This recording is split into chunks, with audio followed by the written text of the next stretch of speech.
Bir insan sesi hafızanızda ne kadar yer kaplar? Bir kahkaha silinip gidebilir, bir ağlama unutulabilir. Ama o fısıltı, o metalik, ruhsuz fısıltı günlerdir beynimin içinde yankılanıyor. Geçen bölümü bitirdiğimde size o sesi dinletmiştim. Ve o an tüylerimi diken diken eden bir benzerlik fark etmiştim. O hırıltı, o nefes alış. Apartman yöneticisi Rıza amcanın nefes alışına ne kadar benziyordu, değil mi? Bu şüphe beni yiyip bitirdi. 2 gün boyunca Rıza amcayı izledim. Sabahları kedilere mama verişini, komşularla sohbet edişini, o tonton dede maskesini, gerçekten o olabilir miydi? Yıllardır tanıdığımız, kapımızı açan o adam, geceleri duvarların arkasına saklanan bir canavar olabilir miydi? Hakan'ı o mu öldürmüştü? Ayla'yı o mu delirtmişti? Elimde sadece bir his vardı. Ve hisler mahkemede delil sayılmazdı. Bana somut bir şey lazımdı. Bu yüzden o kaseti aldım ve bir ses mühendisi arkadaşıma, Mert'e götürdüm. Mert'e kime ait olduğunu söylemedim. Sadece bu kaydı temizle, arkadaki dip sesleri ayıkla dedim. Mert bilgisayarın başına geçti. O cızırtılı, eski kaydı dijital ortamda katmanlarına ayırdı. Fısıltıyı netleştirdi. Ve sonra bana döndü. Yüzünde garip bir ifade vardı. "Abi," dedi, "bu ses bir insana ait ama üzerinde oynanmış. Frekanslarıyla oynanarak kalınlaştırılmış. Yani konuşan kişi sesini gizlemek için özel bir çaba sarf etmiş. Rıza amca gibi yaşlı birinin teknolojiyle arası nasıldır bilmem ama bu amatör işi değil. Yani Rıza amca şüphesi zayıflıyordu. Ama Mert durmadı. Bir şey daha var," dedi. Fısıltının arkasında çok derinden gelen başka bir ses var. İnsan kulağı duyamaz ama makine yakaladı. Sesi izole etti. Volümü sona getirdi. Ve odayı düzenli, ritmik bir ses doldurdu. Bu bir saat sesiydi. Ama sıradan bir duvar saati değil.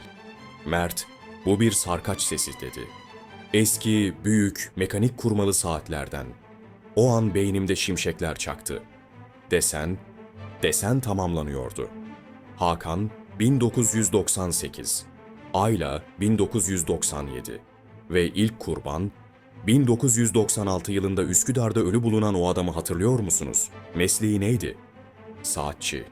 Katil bu kaydı yaparken Hakan'ın evinde değildi belki de, ya da Hakan'ın evine bu sesi bilerek getirmişti. İpuçları beni İstanbul'un karşı yakasına, Üsküdar'ın o eski, yokuşlu sokaklarına çağırdı. Saatçi Vedat Bey'in dükkanına. Dükkan hala oradaydı. Vedat Bey öldükten sonra kimse devralmamış, öylece kaderine terk edilmişti. Vitrini toz içindeydi. İçeride durmuş onlarca saat. Zaman burada 1996'da donmuştu. Camdan içeri bakmaya çalıştım. Karanlıktı. Ama sonra vitrinin en alt rafında tozlu saat parçalarının arasında bir kavanoz gördüm. Gözlerime inanamadım. Sıradan bir turşu kavanozu gibi duruyordu. Ama içi tıka basa doluydu. Mavi, cam, nazar boncuklarıyla.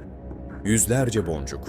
Hakan'ın başında bulduğum, Ayla'nın komodinine bırakılan, benim kapıma gelen o boncuklar, hepsi buradaydı. Kaynağı burasıydı. Bu dükkan terk edilmiş sanıyordum. Ama yanılmışım. Çünkü kavanozun hemen yanında duran masa saati çalışıyordu. Sarkaç gidip geliyordu. Tik, tak, tik, tak. Biri bu saatleri kuruyordu arkadaşlar. Biri hala buraya geliyordu. Tam vitrinden uzaklaşacaktım ki dükkanın kapısı içeriden açıldı. Karanlığın içinden bir ses geldi. Rıza amcanın sesi değildi bu. Kasetteki o mekanik ses de değildi. Çok daha nazik, çok daha ürkütücü derecede sakin bir sesti. "Bir saatiniz mi var evlat? Yoksa zamanınız mı doldu?" Kaçmam gerekirdi ama yapamadım. Çünkü adamın elinde tuttuğu şeyi gördüm. Hakan'ın kayıp olan günlüğü,